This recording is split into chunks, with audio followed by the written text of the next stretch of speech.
Hello everyone, আসসালামু আলাইকুম। আজ আমি আপনাদের সাথে ভ্যানিলা স্পঞ্জ কেকের রেসিপিটা শেয়ার করব। 2 পাউন্ড ভ্যানিলা স্পঞ্জ কেক কিভাবে পরিমাপ দিয়ে রেডি করতে হয়, কেমন পরিমাপে, সেটাই শেয়ার করব। তো প্রথমে আমি একটি চালনি নিয়ে নিলাম, সেখানে আমি 1 কাপ ময়দা নিয়ে নিয়েছি, সাথে হাফ টেবিল চামচ বেকিং পাউডার আর সাথে দুই চা চামচ গুঁড়া দুধ নিয়ে নিলাম। তো এই পুরো শুকনো উপকরণটি আমি খুব ভালোভাবে চেলে নিব।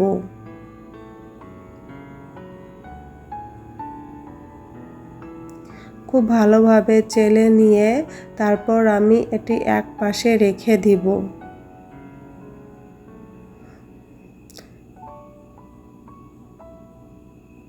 আর শুকনো উপকরণটি অবশ্যই চেলে নিতে হবে।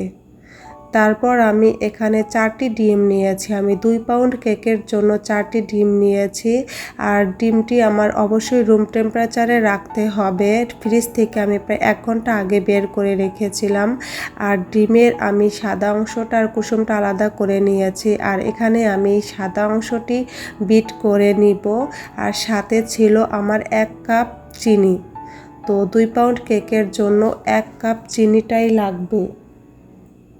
তো আমি অল্প অল্প চিনি দিয়ে আস্তে আস্তে আমি বিট করে নিচ্ছি। একদম ফোম করার জন্য আমি ডিমটি বিট করে নিচ্ছি। চিনি আর ডিমের সাদা অংশ আছে এখানে, খুব ভালোভাবে বিট করে নিতে হবে।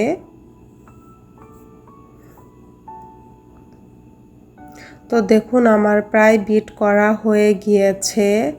তো এখন উপরে উঠালে এমন দাগটা থাকছে, কোনো মিশে যাচ্ছে না, তাহলে বুঝতে হবে যে ডিমের ফোমটা একদম পারফেক্ট হয়েছে। তো এখানে আমি 4টি কুসুম দিয়ে দিলাম, তারপরে 2 চা চামচ রান্নার তেল দিয়ে দিলাম, তারপরে আমি পরিমাপ মতো ভ্যানিলা এসেন্স দিয়ে দিলাম। আর এখানে আমি অথেন্টিক ভ্যানিলা এসেন্সটা ইউজ করেছি। এটার সুঘ্রাণটা খুবই ভালো, কেকের জন্য একদম পারফেক্ট। আর এখানে আমি প্রায় 15 থেকে 16 ফোঁটা দিয়েছি। আমি আমার পরিমাপ মতো আমি একটু এসেন্সটা বেশি দিই, এতে আমার কাছে মনে হয় কেকটা অনেক বেশি সুস্বাদু লাগে। তো এখন আমার এইগুলো সব কিছু দিয়ে আমি মাত্র 1 মিনিটের মতো বিট করেছিলাম। তারপরে আমি কাটারটা খুলে এখন আমি শুকনো উপকরণগুলো দিয়ে দিচ্ছি। আর এটা আমি সেই বিটারের কাটা দিয়ে আস্তে আস্তে মিশিয়ে নিব। এই কাজটা খুবই সাবধানে করতে হবে, কারণ যদি এটা জোরে জোরে মিশানো হয় তাহলে কিন্তু ডিমের ফোমটা বসে যাবে আর কেকটা একদমই ভালো হবে না। আমি স্পিড দিয়ে এই কাজটা একটু দ্রুত করে ফেলেছি, কিন্তু আমি আসলে খুব আস্তে, খুব সাবধানতা অবলম্বন করে আমি এই ফোমটা আর এই শুকনো উপকরণগুলো মিশিয়েছি। আপনারাও কেক তৈরি করলে খুব আস্তে আস্তে এই কাজটা করবেন, যাতে ডিমের ফোমটা নষ্ট না হয়ে যায়। তো আমি 2-3 বারে শুকনো উপকরণটি মিশিয়েছি ডিমের ফোমের সাথে। তো এখন আমার হয়ে গিয়েছে। আর আগে থাকতেই আমি 8 ইঞ্চি একটি মোল্ডে তেল ব্রাশ করে বেকিং পেপার বিছিয়ে নিয়েছিলাম। তো সেখানে আমি পুরো ব্যাটারটা ঢেলে দিব।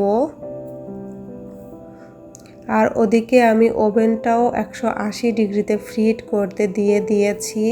আর এখানে আমি কাটারের পিছন সাইডটা দিয়ে একটু ব্যাটারটা ঘুরিয়ে নিচ্ছি, যাতে ভিতরে কোনো ফাঁকা থাকলে বা বাতাস থাকলে বেরিয়ে যায়। তারপরে কয়েকবার ঝাঁকিয়েও নিচ্ছি, যাতে কোনো প্রকার কোনো বাতাস না থাকতে পারে। তো ওভেনটা যে আমি ফ্রিট করে নিয়েছিলাম 180 ডিগ্রিতে, সেটা হয়ে গিয়েছে। এখন আমি ওভেনের মধ্যে কেকের ব্যাটারটা ঢুকিয়ে দিব। তারপরে আমি 160 ডিগ্রিতে প্রায় 24 মিনিটের জন্য বেক করে নিব। তো এখানে প্রায় আমি 24 মিনিট দিয়ে দিয়েছি।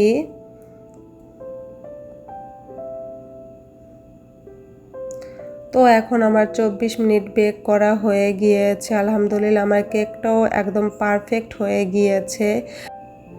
মাশাআল্লাহ কেকটা একদম ফুলে ডাবল হয়ে গিয়েছে আর অনেক সফট অনেক স্পঞ্জ হয়েছে। তো এখন আমি মোল্ড আউট করে নিব কেকটা। আর এখন আমি গরম থাকতেই মোল্ড আউট করে নিচ্ছি যাতে আস্তে আস্তে মোল্ড থেকে ছাড়ানোর পরে জুড়িয়ে যায়।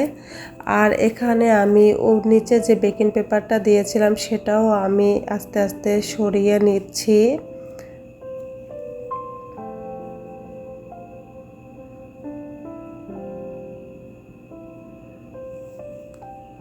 দেখুন মাশাআল্লাহ আমার কেকটা খুব সফট হয়েছে, অনেক স্পঞ্জ হয়েছে কেকটা। আশা করছি আপনারাও যদি আমার এই রেসিপি ফলো করে বাসায় তৈরি করেন নিশ্চয়ই আপনাদের কেকটাও এরকম স্পঞ্জ হবে, সফট হবে।